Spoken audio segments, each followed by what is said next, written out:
We're going to take some questions, but I have 2 more questions for you. A and B. Exactly. Number A. Cup. I thought it was a D. Go in there. Oh, I'm thinking of the wrong. I'm going to see the good doctor tonight. For the students, for young musicians, what's the one bit of advice that you would say that a student or a young musician absolutely must do to have any chance of success in the music business? Listen. Always listen. Always feel it. It's not really, I'm sure there are a lot of great technicians in this room, but for me, it's all about what is happening here. What is this saying to you? What is the soul of you saying? That to me is the core of what you should be doing. And it's not really about thinking about, you should actually let it come naturally. And face the fear. Face that fear. Call your fear whatever you want to call it. Not Ralph. No, it's mine. It's my thing. Okay. Patented by Papa. No, I just say, ingest it, live it, and breathe it. What would be one bit of advice you would tell a young musician absolutely not to do in order to have some kind of success in the music business? Don't watch Scarface. Is that before or after a show? Anytime. Anytime, okay. That really fucked me up. Let me tell you, it's not good. Not good. I don't even want to go there because it's, I went to South America in my early sobriety to do a tour. I went with, I'm not going to name who it was, I went with 17 men. 17 men. 17 guys at the dinner table in Peru the night before the gig said, I ain't done cocaine in years. I ain't going to never touch cocaine again. The next morning I got out for breakfast and they're all fucking chained to the fucking bar. It wasn't pretty. That's another piece of advice, people. What was the question? I don't know. I'm just so digging checking out your stories. How did you not join them? Especially since it was so early in your sobriety, how did you not just fall off the wagon with everyone else doing it? You just got circumcised, by the way. Your little thing just came off. Did it? Yeah. Remember we were going to make a joke about this. Yeah, well, we won't call it, what were you going to call it? We were going to say you got circumcised. He's feeling me up now. This is nice. Yes, it's padded, by the way. It's right. the new thing. Now you're a B cup. Well, going on a C. So how did you stay away from it at that time? God. It's all about God. It's all about, surrendering the fact that I don't need that. It's a poison, and the greatest gift given to me other than that is that I realize what that will do. I play a movie in my head. Okay, I go to the bar, I start to drink, and the end of the movie is I'm in the fucking, stand clear! There he is again in the ER room. It's not going to happen like that again. Today, at least. Right. One day at a time. Am I spooking you? No.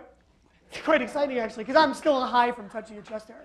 I'm getting a bit of a buzz. I understand. It's kicking in right now. Well, that's because this is not necessarily water, but I didn't want to tell you that. Turpentine. Let's open it up for questions. So, folks, if you have a question for Glenn, we'll keep it pretty short because I know we want to get him back up there singing, doing what he does. There's a microphone right here. If you have a question, come on up here to the microphone and let him have it, guys. He's been very candid with us and very honest, and I don't see that stopping anytime soon. So speak clearly into the microphone and let's have at it. Hi. Hello. I was just wondering, when you're singing, it seems like you got quite a range. You're singing way in the stratosphere. How do you maintain that? When did you develop that, or have you always had that, or I get asked that a lot, and it's. Please take this, with a grain of salt. It is a gift. It's completely and utterly something that blows my mind. I don't smoke, drink, and eat a lot of cheese and all that stuff. I try and take care of myself. A lot of sleep, a lot of exercise. I have been given that gift. What I'm singing, it's not really me. It's coming from somewhere else. So I don't really have a fear. I think some singers have a fear of, am I going to get this note, or am my voice going to dry up? And it's like, I'm not being grandiose when I say this, but I just think I was born to sing like that, It's just, once again, I'm a student. I'm never going to be the finished article. So I've been singing a lot, 40 years. So it's like, and David Lee Roth said to me 10 years ago, if you could just lose about 2 more inches off your waist, you could get them notes. I said, well, what about fucking Pavarotti? So, you know. He was talking about losing weight so you could sing better. Yeah, actually, I was a couple of pounds heavier, but thank you for your question. But it's just a gift. I am so humbled by that gift, brother. Thank you. Come on, don't be shy. Come on, don't be shy. Come on, sit on Uncle Glenn's lap. Let's have a hoot, Nanny. You can talk into his lava lamp. Come on, That's get how I down. do it. No, actually, I had a question I about. love you, bro. You're from Alabama. I love you. Yeah. You know that. That's right. About your bass playing and singing in your early days, did you actually have a hard time focusing on just playing bass Sure. and singing? Or what did you primarily work on, your voice or your bass playing in the beginning of doing both? That's a good question because it is really challenging to play. I mean, strumming the guitar and singing, that's one thing.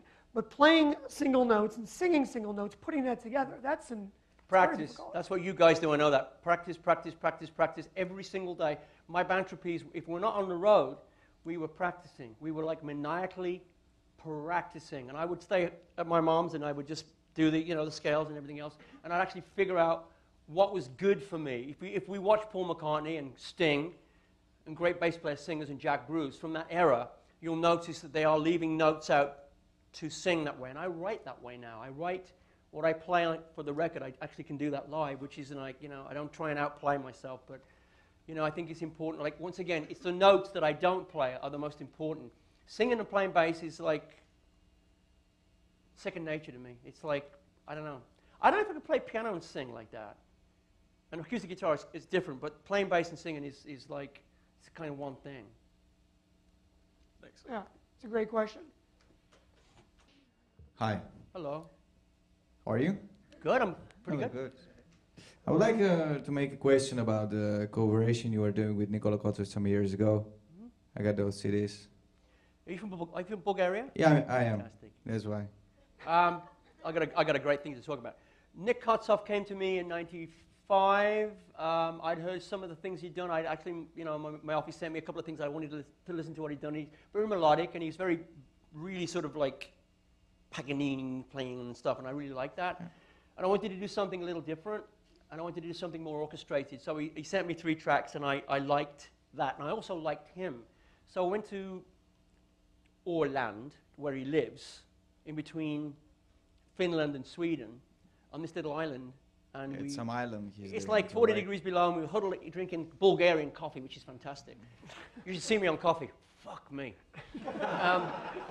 So I made these 3 tracks, and I got to tell you, if you didn't know this, that I'm being given the keys to Kavarna in May as an honorary citizen for work I've done with the mayor of Kavarna. So it's been Bulgaria is an incredible place, and I love it. I've just done a video. I've done a video clip in Bulgaria last summer. Probably. I was there just this summer. Where are you from? Varna. It's close to Kavala. Hello? I'm from Varna, so Hello? The Golden Sands Hotel. Exactly. Yeah. I grew up there. Not in the hotel, but yeah. Well, he's got the key to the city now, so he can let you in. Yeah. Anytime I was you going to go want. into a bit of a routine about the Golden Sands Hotel, but I shan't. Shan't, sorry. Shan't, right. It might, You say tomato, I say tomato. actually, I say tomato. No, tomato. I say 21. I say potato.